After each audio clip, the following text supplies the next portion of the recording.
Selamat pagi Bapak Ibu, Saudara-saudari. Selamat pagi juga Pak Iwan, Bu Yo, dan Pak Yosa yang sudah hadir di ruang Zoom. Puji Tuhan, pagi hari ini kami semua boleh bangun pagi dalam keadaan sehat. Itu karena Tuhan kita amat baik. Dan pagi hari ini kami dengan sukacita akan menyambut firman Tuhan melalui Sapa Sabda yang diambil dari Pedoman Saat Teduh 4B GKI Residen Sudirman, Kamis 25 November 2021 dengan tema Janji Pemulihan. Sebelum kita membaca firman Tuhan, marilah bersama kita berdoa. Bapa Surgawi, kami bersyukur dan berterima kasih Tuhan untuk kasih setia dan pemeliharaan-Mu bagi setiap kami.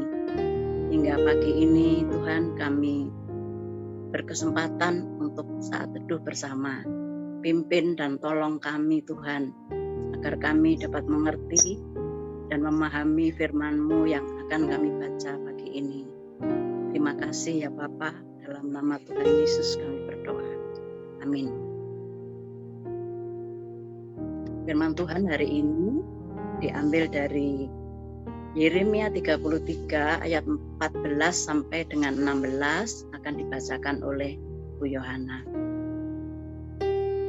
Ya, mari Bapak Ibu sekalian kita membaca firman Tuhan. Yeremia 13 ayat 14 sampai dengan 16. 33 Bu. Oh, maaf, Yeremia 33 ayat 14 sampai dengan 16.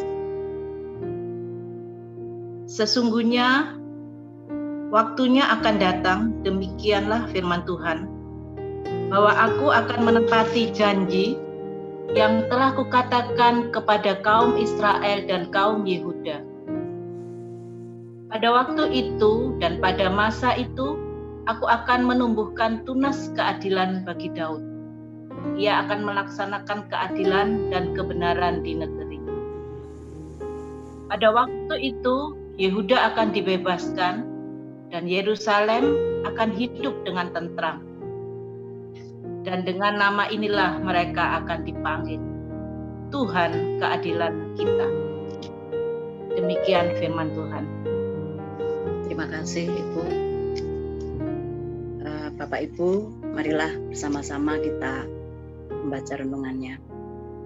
Saat pandemi COVID-19 berkepanjangan, apakah yang saudara rasakan?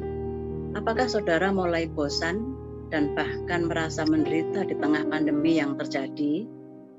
Kita bersyukur kalau kondisi makin membaik dan semoga terus membaik.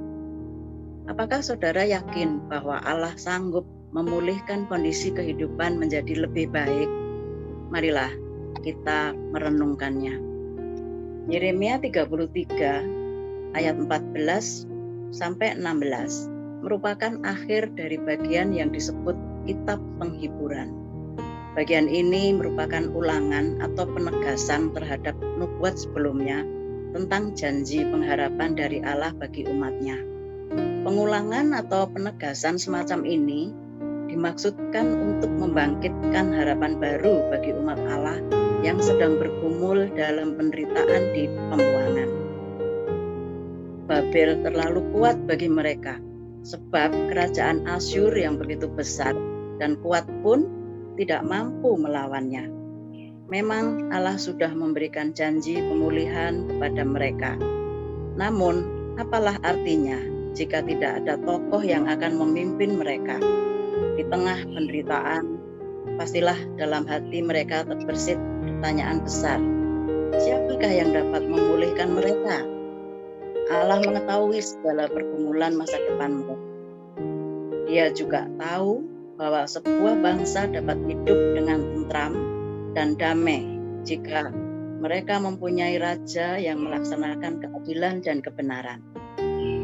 Oleh karenanya, Dia berjanji akan menepati janjinya dengan menumbuhkan tunas keadilan bagi Daud. Ungkapan ini menunjukkan datangnya penguasa yang sah, adil, dan benar. Janji itu pada akhirnya berujung pada datangnya kebebasan, kedamaian, keselamatan, dan kehidupan bagi umat Tuhan. Dalam sejarahnya, para penguasa yang jahat, baik dari kalangan Israel maupun dari kalangan bangsa lain, akan menerima hukuman dari Tuhan atas kejahatan mereka. Allah pun dengan berbagai cara berinisiatif membebaskan umatnya, bahkan memberikan mereka kesempatan untuk pulang ke negeri mereka, ke Yerusalem, kota idaman mereka. Mereka akan pulang untuk menikmati damai sejahtera dari Tuhan. Berita pemulihan yang disampaikan Yeremia memberi semangat dan harapan baru, bukan hanya bagi umat pada masa lampau, tapi juga bagi kita di masa kini. Kita semua disadarkan kembali oleh Allah tetap memperhatikan hidup umatnya. Ia mau turun tangan untuk menolong dan memulihkan hidup umatnya. Bila demikian, maukah kita mempercayakan hidup dan masa depan di tangannya? Marilah kita berefleksi. Dalam keheningan, ingatlah kembali saat-saat saudara dalam kondisi sulit dan terjepit. Atau mungkin saat ini saudara sedang bergumul dalam tekanan dan himpitan persoalan. Apakah saudara kehilangan harapan? Ataukah mengimani bahwa Tuhan berinisiatif menyiapkan karya pemulihan? Mari kita berkomitmen.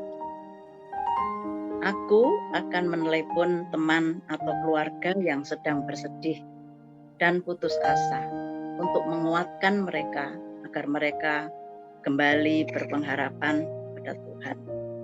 Mari kita berdoa bersama. Ya Tuhan, mampukanlah kami terus meyakini janji-janji firman-Mu, hingga terus semangat berpengharapan di tengah tekanan kehidupan. Dan pada kesempatan pagi hari ini Tuhan, kami bersehati, kami berdoa untuk Bu Asi yang akan menjalani operasi. Tuhan tolong, Tuhan beri sukacita dalam hati supaya Bu Asi tetap semangat dan tetap mengandalkan Tuhan. Kami juga berdoa Tuhan berkati peralatan, dokter, obat, perawatan yang akan diterima oleh Bu Asi, sehingga semua boleh menjadi berkat. Terima kasih Bapa. Biarlah Bu Asi terus mengandalkan Tuhan dan mengimani janji-janji Tuhan untuk pemulihannya. Terima kasih Bapa. Dalam nama Tuhan Yesus kami berdoa. Amin. Bapak Ibu, Saudara, saat teduh sudah selesai. Biarlah firman hari ini boleh mengingatkan setiap kita bahwa dalam keadaan sesulit apapun, Tuhan kita pasti menolong dan memulihkan.